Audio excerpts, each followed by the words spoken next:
என் அன்பு குழந்தையே, வருகிற தை மாதத்தில் உன் இல்லத்தில் நல்ல நிகழ்வுகள் நடப்பதற்கான அறிகுறிகள் தென்படும்.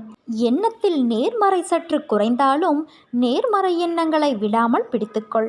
நன்மைகள் நிச்சயமாக நடக்கும். மனதை மகிழ்ச்சியாக வைத்துக்கொண்டு நீ செய்யும் செயல்கள் நிச்சயம் நல்ல பலனை தரும். இல்லத்தில் மகிழ்ச்சி நிறைந்திருக்கும் என் தங்கமே. கோரிக்கைகள் எங்கு இருக்கின்றனவோ அங்கு துக்கமும் இருக்கும். கோரிக்கைகள் தீர்ந்து போவது என்பது யார் விஷயத்திலும் சாத்தியமில்லை. தும்பிகளின் கூட்டம் போல கோரிக்கைகளும் மிக அதிகமாக பிறந்து கொண்டே இருக்கும். கோரிக்கைகளால் துன்பமே ஒழிய லாபம் கிடைக்காது. ஒளியால் கவரப்பட்டு மான், ஒளியால் கவரப்பட்டு வீட்டில் பூச்சி, பரிசத்தால் கவரப்பட்டு யானை, வாசனைக்கு கவரப்பட்டு சர்ப்பம் உயிரிழப்பது உண்டு. ஒரே ஒரு ஆசை கொண்ட அந்த ஜீவராசிகளே அவ்வளவு துன்பங்களை அனுபவிக்கும் போது எண்ணற்ற ஆசைகளுடைய மனிதர்கள் எப்படி துன்பம் அனுபவிக்காது இருக்க முடியும்? விசித்திரம் என்னவென்றால், மனித ஆசைகளுள் நிரந்தரமான இன்பத்தை அளிக்கவல்ல ஆசை ஒன்றுமே கிடையாது. இதை தெரிந்தும் கூட கோரிக்கைகளின் பின்னால் ஓடுவது அஞ்ஞானம் அல்லவா? அந்த அஞ்ஞானம் நசிந்தால் சம்சார ஆசை ஒழியும். அப்படிப்பட்ட அஞ்ஞான நிர்மூல சாதனங்களே எனது கதைகள், எனது வினோதங்கள், எனது லீலைகளும் ஆகும். உன் வாழ்க்கையில் உன் சாய் தேவா நான் இருக்கிறேன் என்பதை நீ மறந்து விட்டாயா? உன்னை எப்படி நான் வீழச் செய்வேன்? இப்படி நீ நினைக்கும்போது எப்படி உன்னால் என்னை உணர முடியும்? உன் இதயத்தில் நான் வாழ்கிறேன் என்று.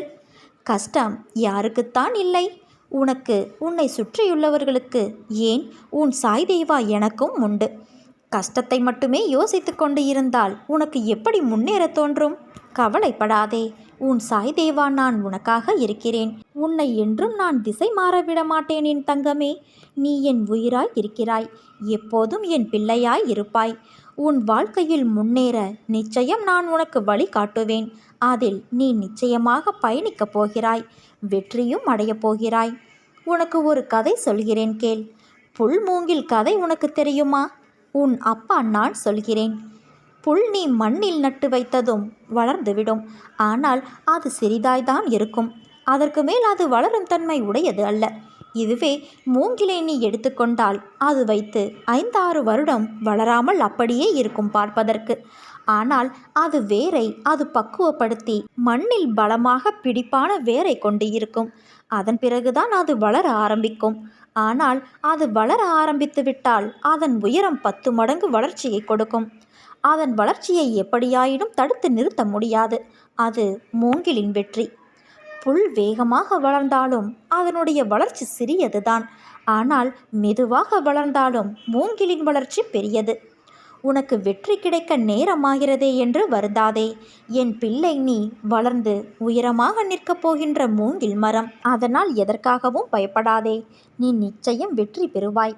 உன்னுள் எழும் கோணலான சிந்தனைகளை நான் மாற்றுவேன். அது உன் மனதை ரணப்படுத்தி கொண்டு இருப்பதை எப்படி என்னால் உணராமல் இருக்க முடியும்?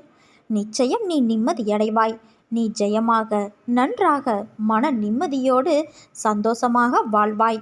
உனக்கு தேவைப்படும் அனைத்தையும் அள்ளி கொடுக்கவே உன் சாய் தேவா நான் வந்திருக்கின்றேன். உன்னுடைய விடாமுயற்சிக்கு பலன் கிடைக்கப் போகிறது என் தங்கமே. நீ எதற்காகவும் கலங்காதே. எப்போதும் நீ மகிழ்ச்சியாக இருப்பாய். ஓம் சாய்ராம்.